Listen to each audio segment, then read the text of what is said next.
நான் வெளியே சாப்பிட்டுட்டு உடனே ஊருக்கு போயிட்டேன். அதுக்கு முற்பாடு நான் திருநாவுக்கரசரை பார்க்கல.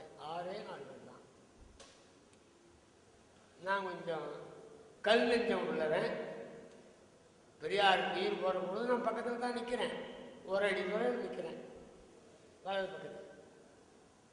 அப்போது எனக்கு அழுவ வரல. நான் அழுவுறதில்லை பொதுவாக. திருச்சிக்காரங்க தான் அவர் நீர் போகும்பொழுது பக்கத்தில் இருந்தோம். இன்னும் 2 மதுரை தோழர்கள் அவருடைய உதவியாளர்கள் இருந்தாங்க.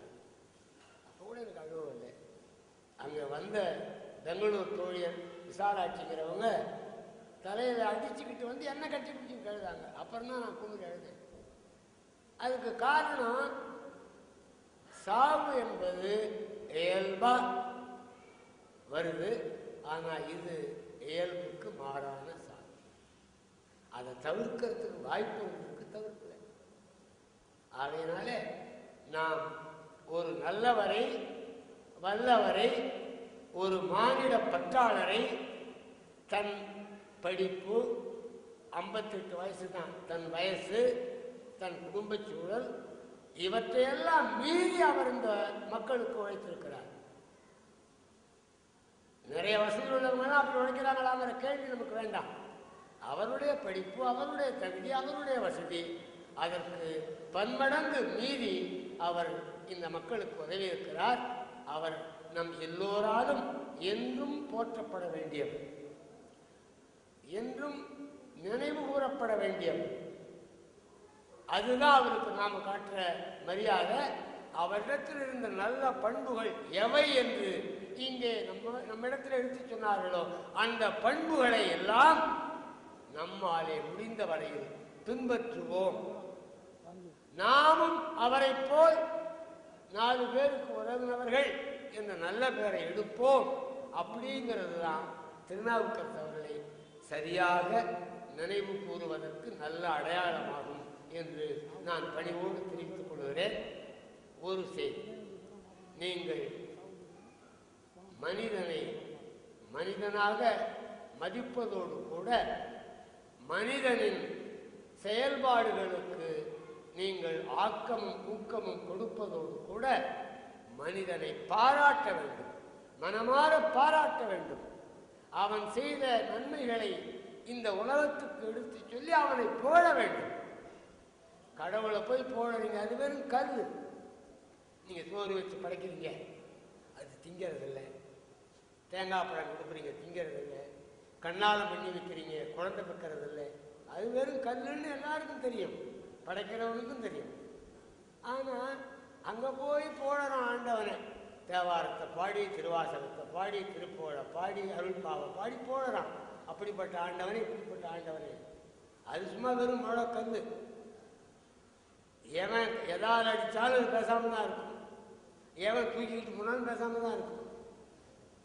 நாம் அப்படி கற்பிக்கப்பட்டிருக்கோம்.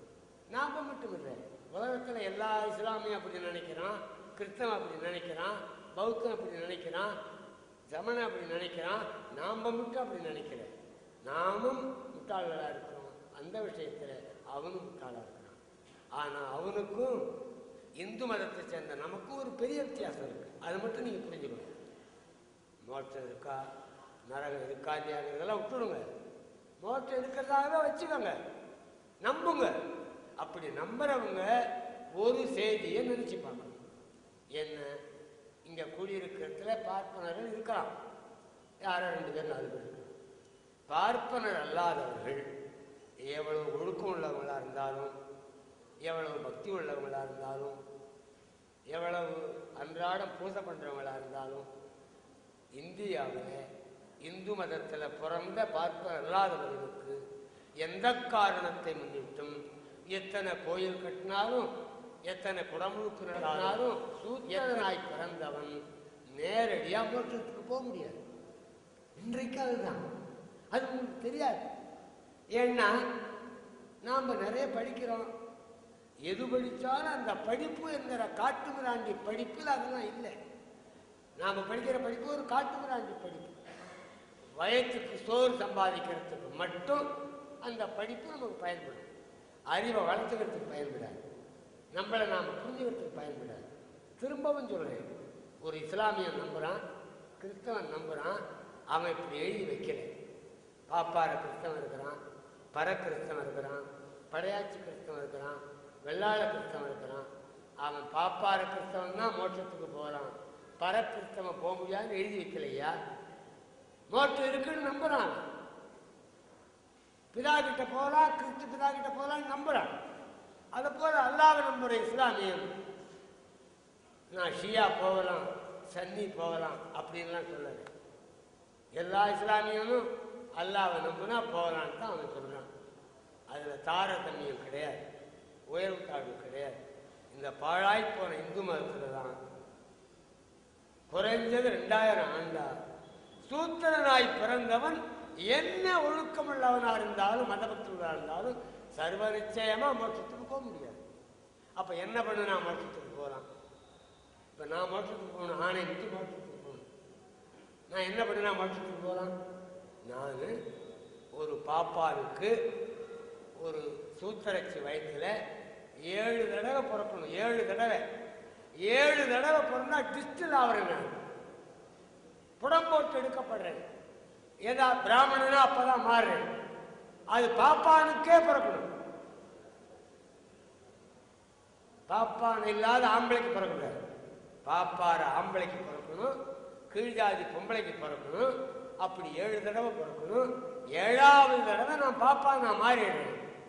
அந்த பாப்பா நான் மாறி அப்புறம் கடவுளா கும்பிட்டாதான் மோட்சத்துக்கு போகணும். அதுதான் சாஸ்திரம். உங்களுக்கு தெரியாது. நீங்க MA படிச்சிருக்கலாம், PhD படிச்சிருக்கலாம். அது உங்க பேர்ல தப்பு இல்லை.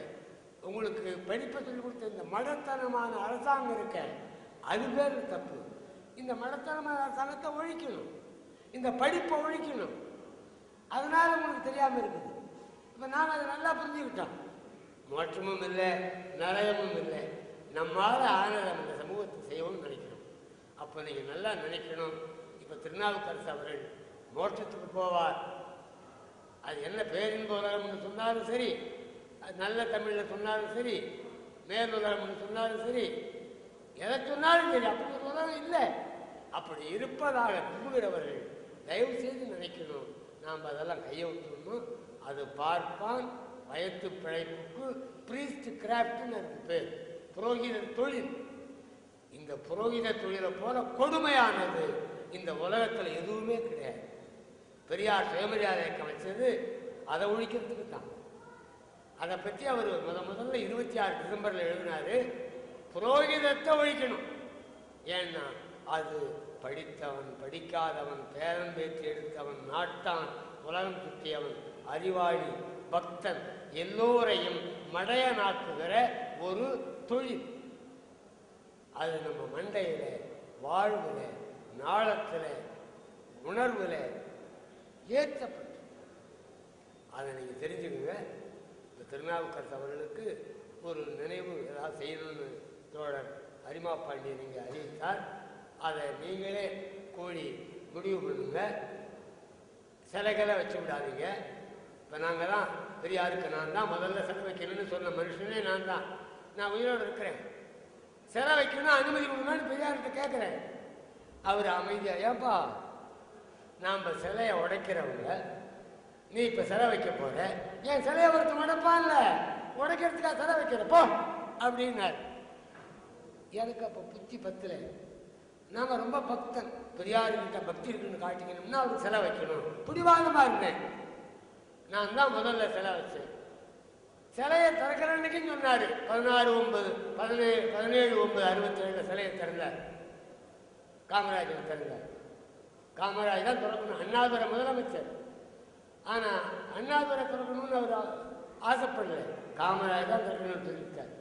அப்போ காலையில் அண்ணாதுரையை கூப்பிட்டோம். அவர் வந்து பேசிட்டு போயிட்டாரு.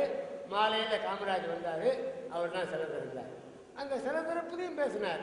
நான் சொன்னேன், கேட்கல, அவங்க ஆசையை தீர்த்துக்கிறதுக்கு அந்த சிலை வைக்கிறாங்க அப்படின்னு.